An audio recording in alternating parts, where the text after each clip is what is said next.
Assalamualaikum warahmatullahi wabarakatuh.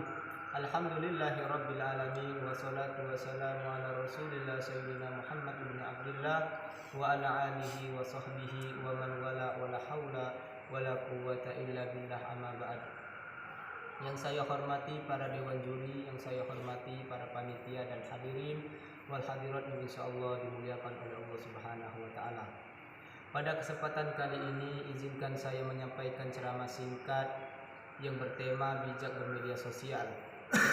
Hadirin hadirat yang dirahmati oleh Allah Subhanahu wa taala, sebuah riset dari perusahaan media asal Inggris We Are Social yang diterbitkan pada tanggal 11 Februari 2021 menyebutkan rata-rata orang Indonesia menghabiskan 3 jam 14 menit sehari untuk mengakses media sosial, dan nama negara Indonesia menjadi negara peringkat ke-9 dari 47 negara yang dianalisis kecanduan media sosial.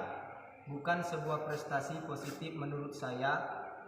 Media sosial adalah sarana yang digunakan oleh orang-orang untuk berinteraksi satu dengan yang lainnya dalam sebuah jaringan atau bisa dikatakan berinteraksi di dunia maya. Bagaimana wujud media sosial itu? Wujud atau bentuk media itu berupa jaringan internet, bisa diakses melalui HP Android ataupun komputer. Facebook berupa Facebook, Twitter, BBM, WhatsApp ataupun YouTube. Di era media sosial saat ini, siapa yang tidak menggunakan media sosial? Seluruhnya menggunakan media sosial, dari anak-anak, remaja sampai orang tua.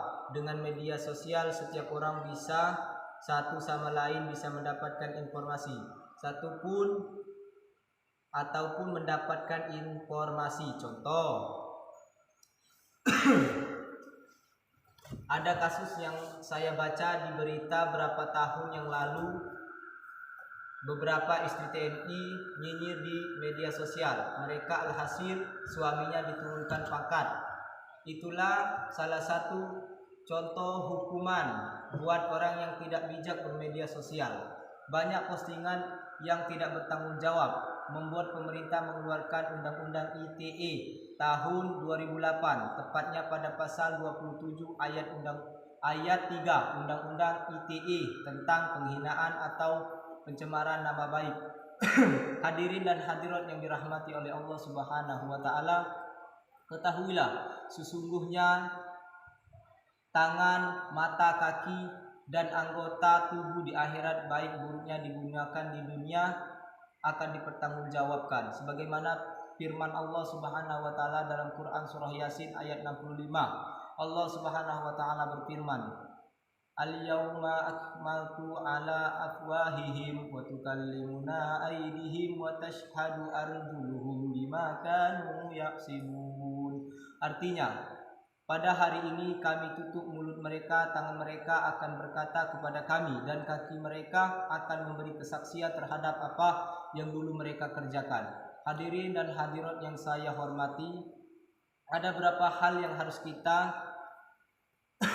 kita lakukan dalam bermedia sosial agar kita lebih bijak lagi menggunakannya. Di antaranya yaitu tabayun atau mengklarifikasi dalam menerima berita. Dalam Quran surah Al-Hujurat ayat 6, Allah Subhanahu wa taala berfirman yang artinya, wahai orang-orang yang beriman, sesungguhnya kalau datang seseorang fasik kepada kamu membawa suatu berita, maka telitilah terlebih dahulu agar kamu tidak mencelakakan suatu kaum karena kecerobohan yang akhirnya kamu menyesali perbuatan itu. Hadirin dan hadirat yang dirahmati oleh Allah Subhanahu wa taala, demikianlah tausiah singkat yang saya dapat sampaikan. Lebih dan kurang saya mohon maaf, kepada Allah saya mohon ampun. Wabillahi taufiq wal hidayah. Wassalamualaikum warahmatullahi wabarakatuh.